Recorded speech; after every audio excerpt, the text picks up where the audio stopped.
Can you see this side? This whatever written? Nothing.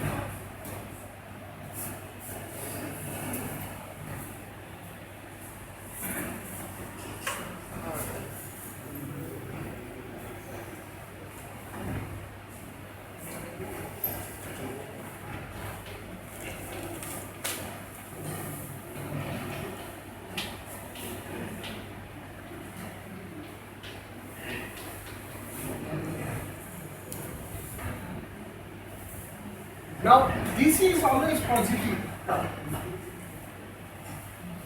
And this first term is negative when at a temperature where beta phase is stable compared to alpha phase. But it is positive at a temperature where alpha phase is stable, it is positive. The whole delta G will be positive.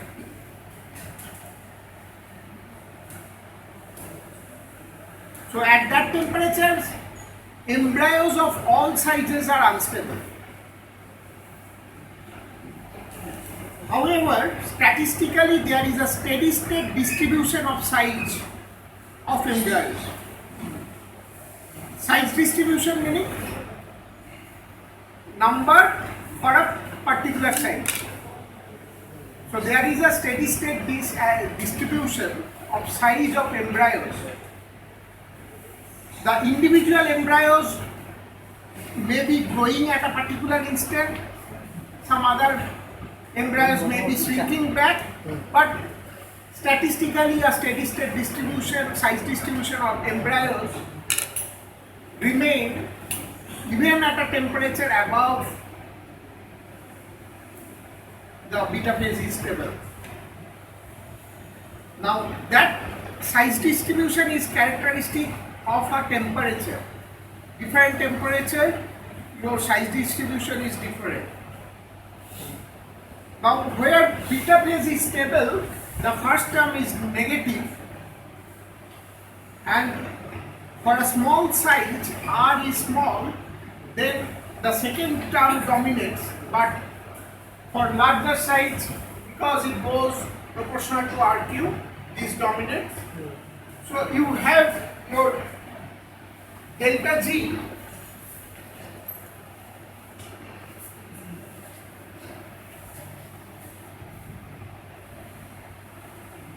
goes through a maximum like this.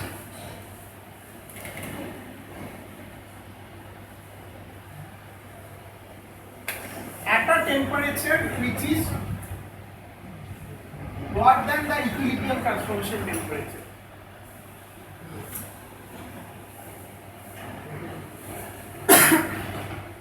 At equilibrium transformation temperature,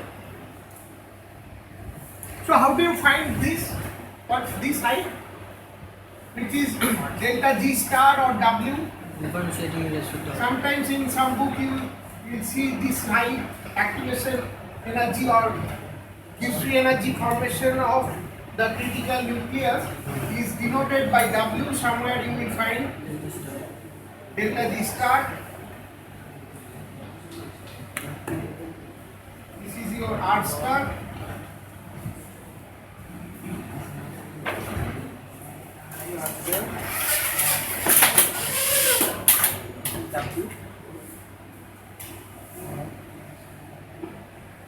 So you take derivative of delta G with respect to R and you will get delta G star to be, and what is R star? R star is minus 2 gamma is the delta.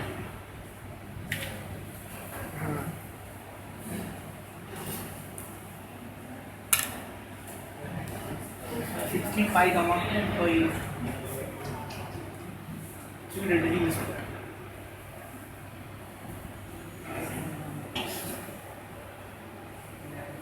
And how delta Gv is related to undercooling? All the mechanical engineering background people know about all these things also because you have come to metallurgy through GATE exam. Delta is delta by Tm. David, what is delta Gv? How is it related to delta T? Do you no? No. Do you understand this? No. Yes or no? If no, then tell me.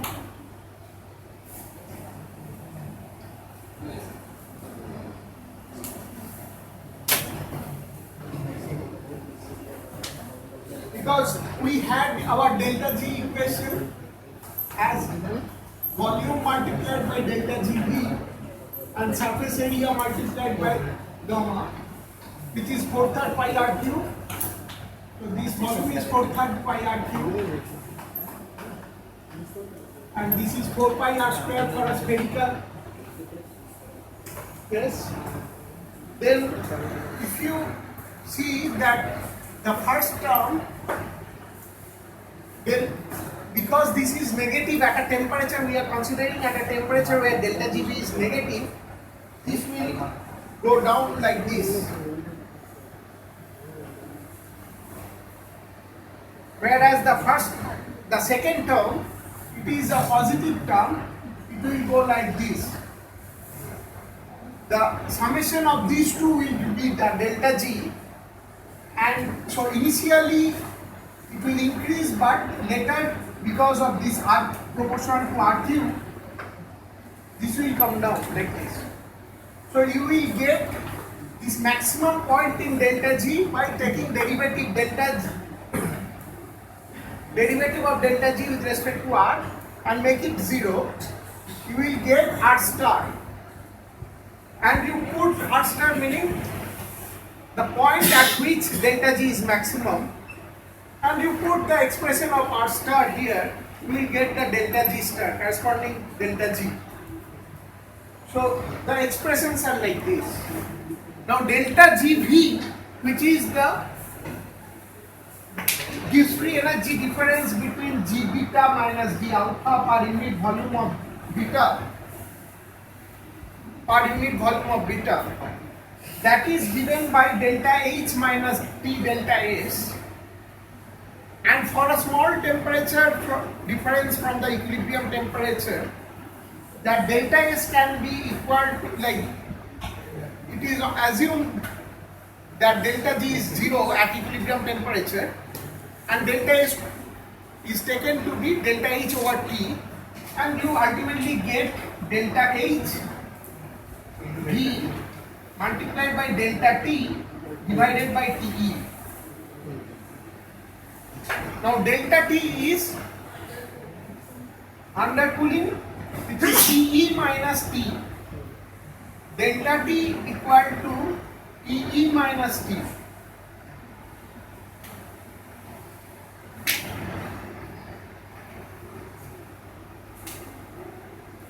And your delta HV is negative.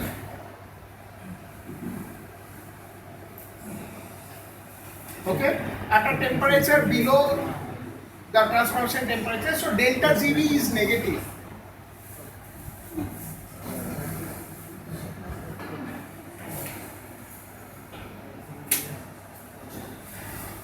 Now, if you have this delta,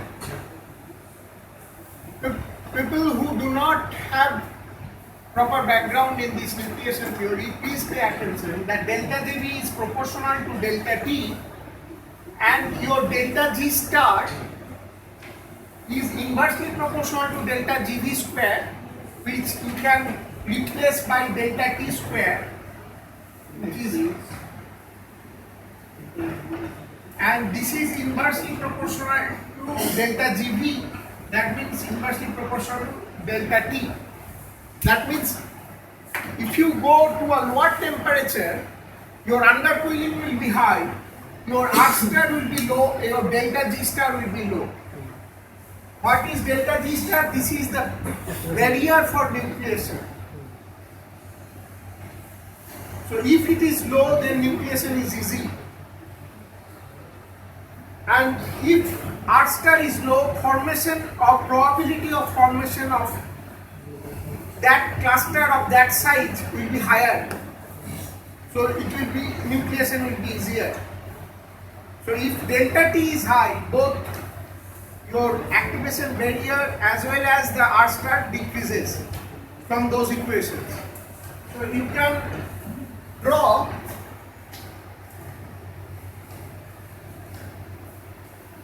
another temperature at another temperature, say T2, which is less than T. That means at higher undercooling, your R star will come from here to here and your delta G star will be from here to here. So if you go even further down the temperature, you will have this type of thing.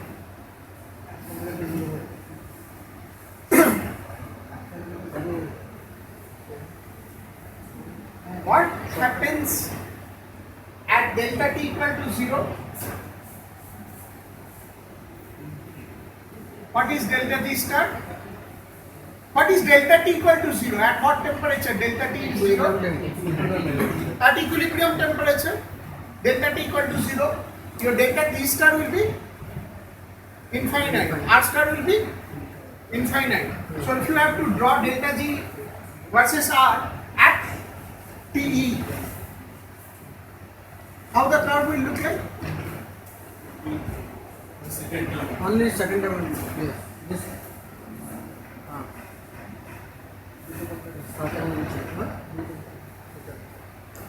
So at equilibrium temperature, there won't be any nucleation. You have to give some undercooling for any nucleation or transformation to occur. With the same argument, for the phase that is forming at a higher temperature while heating, at equilibrium temperature it cannot form. You have to give certain superheating above that equilibrium temperature, then only it will start forming while heating.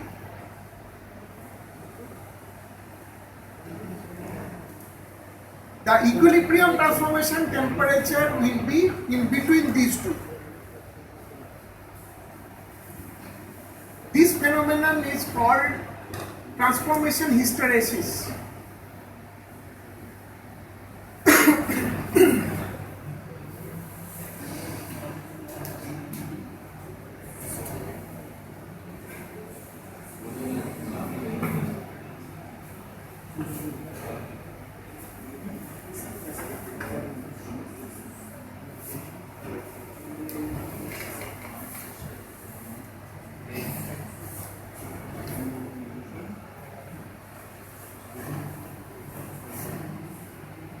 Now next we will do calculation of the size distribution.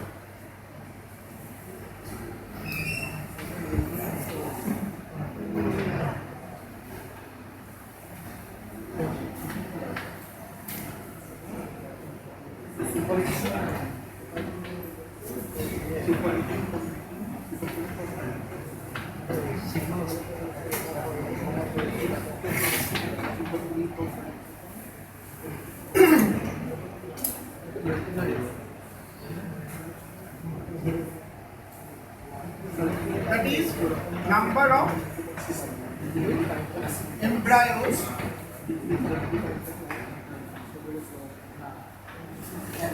per unit volume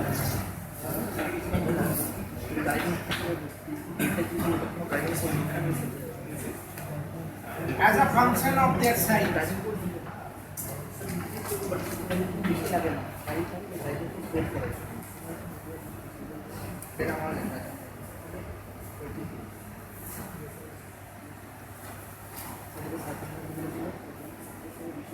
Now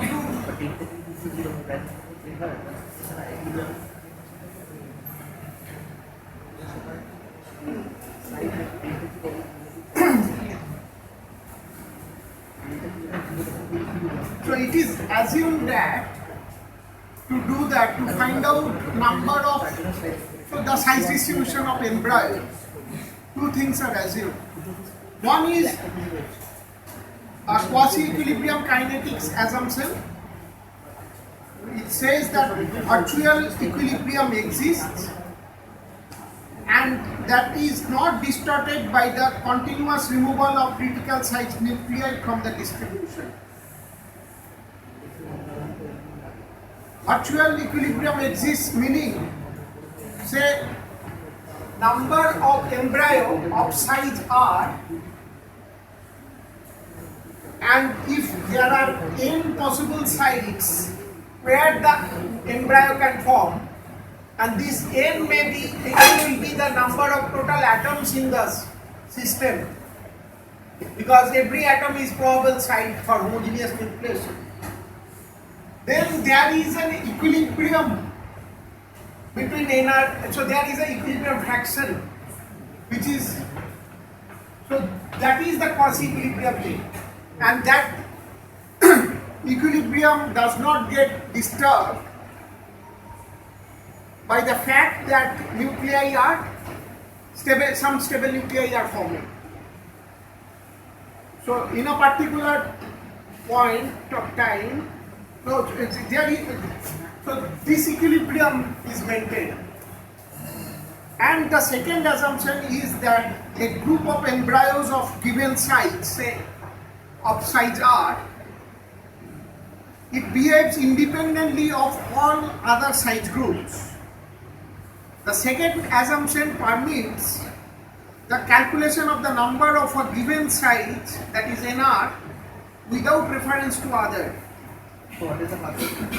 First assumption is that there exists an equilibrium. So this of a particular size, the number of nr is maintains, nr by n fraction remains constant, and that equilibrium constant, if it is given by k, then your delta G naught equal to minus RT ln k type of thing. So you can write this nr to be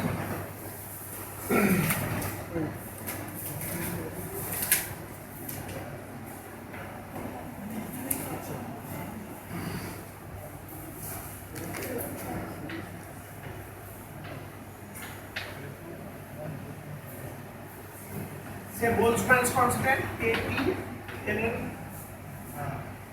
of this equilibrium constant. Okay, from this you are getting nr equal to n exponential minus delta gr over kt.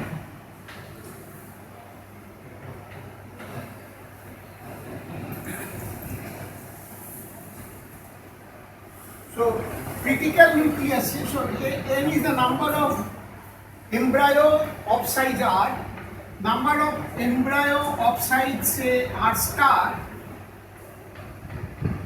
sometimes they call it n or nc also they call it, critical number of embryos that has reached the critical size will be given by n exponential minus delta g star or w whatever you write divided by kVt. If it is per mole, then you can write RT.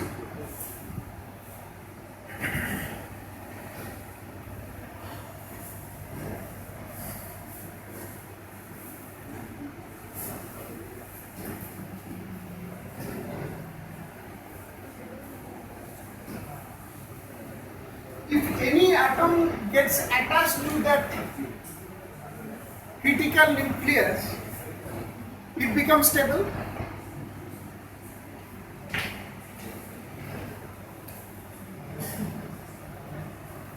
And say Ui is the activation energy barrier for the jump of an atom across the interface. So it is activation energy barrier, say Q activation barrier.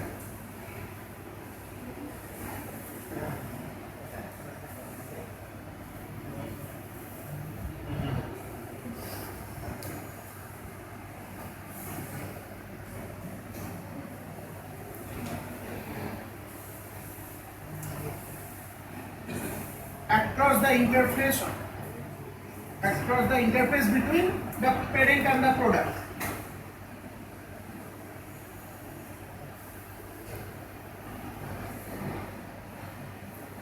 if that is the case, then the probability of that jump or rate of, so probability of an atom to jump from parent to the product will be proportional to exponential minus delta U over kT.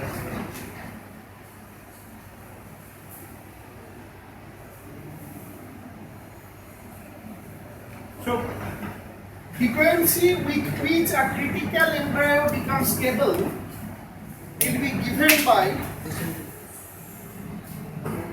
so let me define some other thing. If an atom vibrates with a frequency nu, so this is your vibration frequency.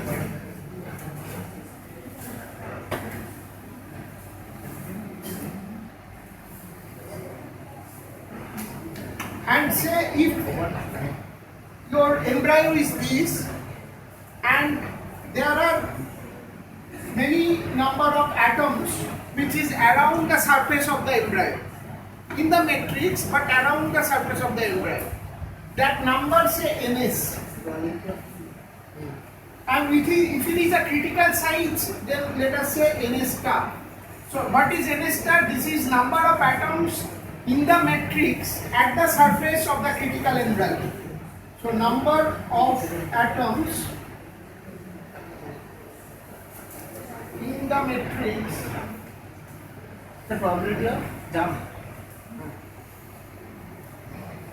at the surface of a critical size embryo. Yes, probability of jump.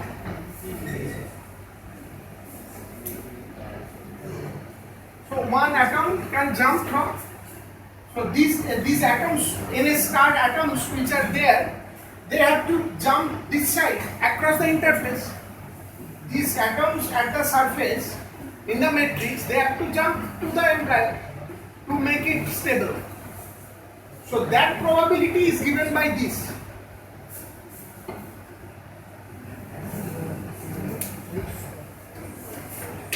So frequency with which one embryo becomes a nuclei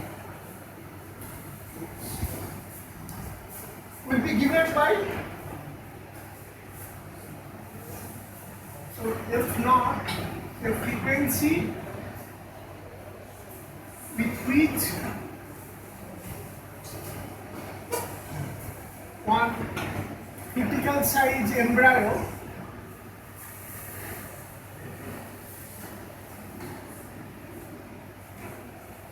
becomes a stable nucleus